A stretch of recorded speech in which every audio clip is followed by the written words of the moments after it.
On this episode of Less Boring Adventures, Haunted Maryborough, Tales from the Station with a Town. But before we get to that, I stopped at Clunes on the way, and if you're a fan of movies, you might recognise those buildings as being where Toe Cutter's gang hang out in Mad Max. On this episode, we've travelled up to Maryborough to attend a paranormal evening at the town hall, and because it's expected to get 2 degrees tonight, I've booked a motel room. If I was reading an AI script, this is when it would say, no tents, no difficult night's sleep, just pure comfort in a room with a heater. It's not just a room with a heater, it's a whole part of a building equipped for a basic level of comfort. But it's not just a town hall that's said to be haunted. There are a few buildings that are meant to be inhabited by ghosts in Maryborough, and as the night goes down, I thought I'd introduce you to some of the more deader residents of the town. First off, let's quickly stop at the old hospital, which the internet tells me is said to be haunted by a man in a black hat and 2 little girls. The internet didn't elaborate further, but what an old town Maryborough is. The gold rush brought some real money to this town and the public buildings show it. Sadly, during my walk, it appeared this place was becoming like a ghost town. All the clubs had been closed down. There were a number of active pubs, but of those I walked past, there were a fair few that had closed. Heading up Inverman Street, I eventually came across these old buildings, which are the last remnants of the Maryborough Jail, a building built prior to 1861. Prisoners here were used to help build infrastructure around the goldfields. The jail closed in 1914, and over the interwar period, residences were set up in the area where the jail once sat. Only these 2 buildings remain.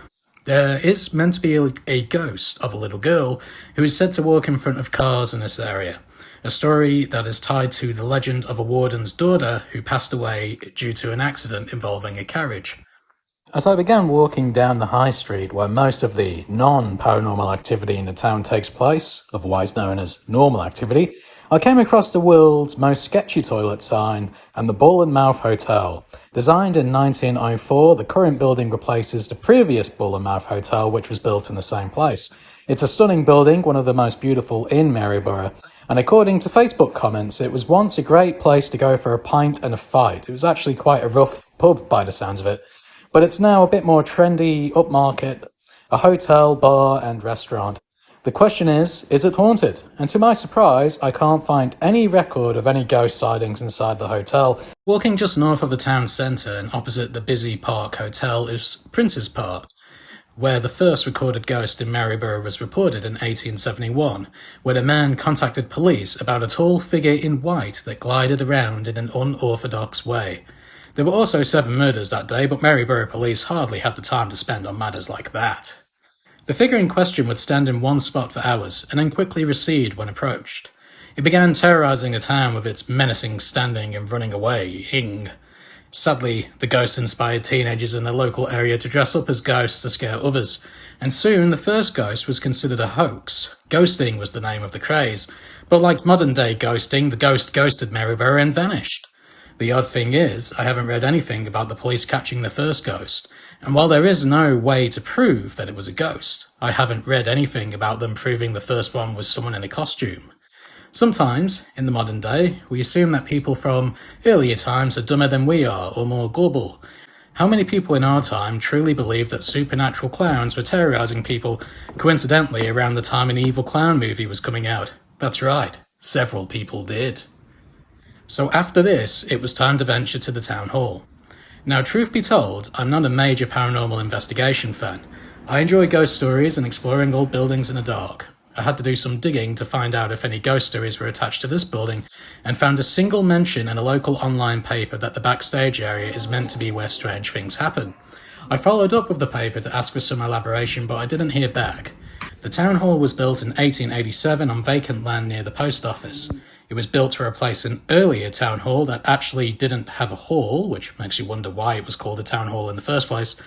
And this one was designed by George Johnson, the most prolific town hall designer in Victoria at the time, and it is a beautiful building. The Art Deco bits at the back and side entrance were added in 1939 as a way to employ people during the Depression, as well as the lower town hall area. The hall itself has had many uses, from war recruitment rally place to hosting boxing matches and a Nelly Melba concert. It even had a skating rink set up at one stage. I couldn't find any records of any crime or deaths tied to the building either. It was great to explore it, and if there are any stories you're aware of and you're from Maryborough and you know those stories are tied to this building, please leave a comment below and I might do a revisit in the future. After exploring the town hall, I had one more stop before heading back to the motel, and that was Maryborough Station, the huge, elaborate train station that caters for around 3 trains a day. Mark Twain visited Maryborough in the 1880s and famously described it as a station with a town attached. It's a stunning building. There's a restaurant inside and an information desk, and allegedly a number of ghosts haunting it. Ghostly stories include lights turning on and off, doors closing and opening by themselves, and a sound of footsteps following people. Apparently, the cellar is haunted by the Joker, an entity who pulls on clothes and moves things around when no one is looking. Why did the lights turn off? It was with this that I returned to the motel, and the next day began my journey home, stopping at the pretty town of Talbot on the way. Thank you for watching, everyone. Please like and subscribe, and if you're from Maryborough or anywhere else and have a ghost story you would like to share, please place it in the comments. Thanks everyone, don't have nightmares, and take care.